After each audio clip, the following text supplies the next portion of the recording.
पत्नी के भाव बा। एगो पति परदेश से आवत रे, पत्नी घर इंतजार करती है। जब पति परदेश से आवेला तो बड़ी खुश होली सब पत्नी। पत्नी के भाव बा कहती है, अरे खनकी बोले अरे चूड़िया कंगना। बहुत सारा प्यार। अरे खनकी बोले चूड़िया कंगना। कहे के बा छुपू रे लिया से है मोर सजना। छुपू रे लिया से है मोर सजना। अरे खनकी बोले चूड़िया कंगना। खनकी बोले चूड़िया कंगना। छुपू रे लिया से है मोर सजना। छुपू रे लिया से है मोर सजना।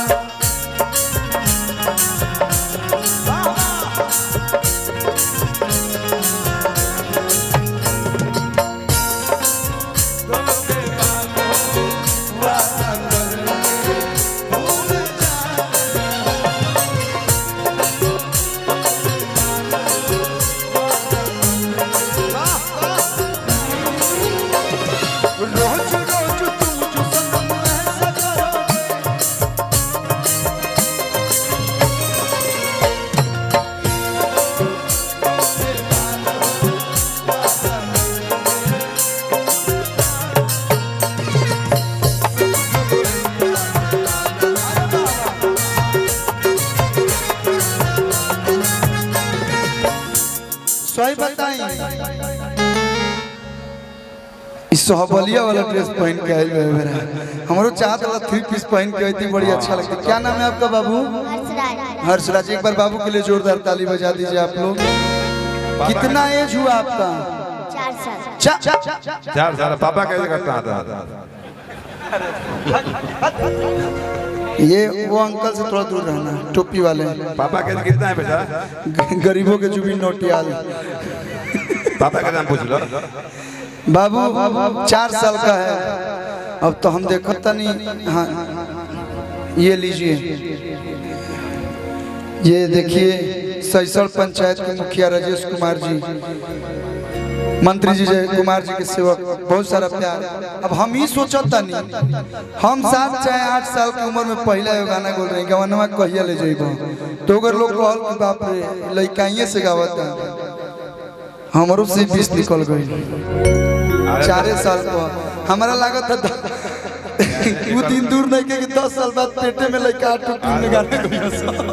ये अभिमानो लेकर कहे के बा औरतिया कहती आज लोग मिक्सी में चटनी पिसाता है बाबा रे, वो पिसवावता नहीं। लेकिन पहले के भाव रहे।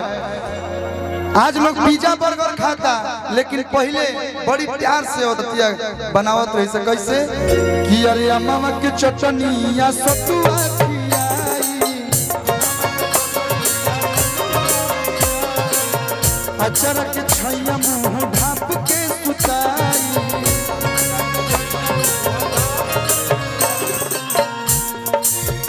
हो अम्मा के चटनी या सतुआ खियाई,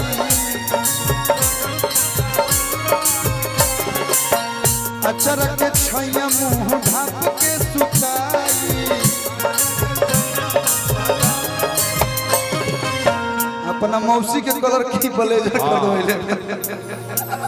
मौसी से जैसा मौसी से मुंह कर मिलता है।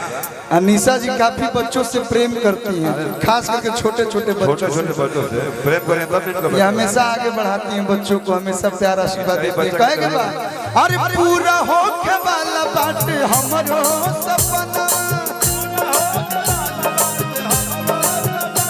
अरे पूरा होके वाला बाटे हमरो सपना।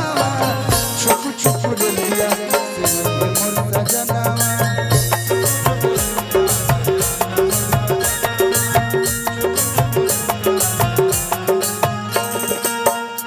नींद लगता तारा, तू बेमान से काहे डांस करता रहो? लड़का के माई के याद बोल।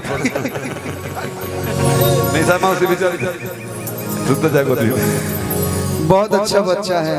बहुत कहेगा तने अच्छे से एकदम ये वाला इधर वाला कमर मारो तो ये से कौन इधर घूम के मारो तो जैसे घर से रुको रुको गाना बजने दो ई तो इकर बाबूजी बुझा तो सिखोले बने जे बोलेगा डांस रुक जाओ लेकिन बहुत अच्छे हैं आपके पिताजी भी यहाँ हैं ना किधर हैं नमस्ते नमस्ते अरे आपसे तो मिले हैं तो ऐसा अकेले मान चलो पिताजी या मामी जी दोनों को लेके चलो कहला लोग माई मौसी जी हो मौसी भी है तो माई के काज करता बाबूजी कर कोच बड़े नी सब पथिया साली मिलल बड़ी कहीं बा आ छुकु छुकु रे लिया से अपने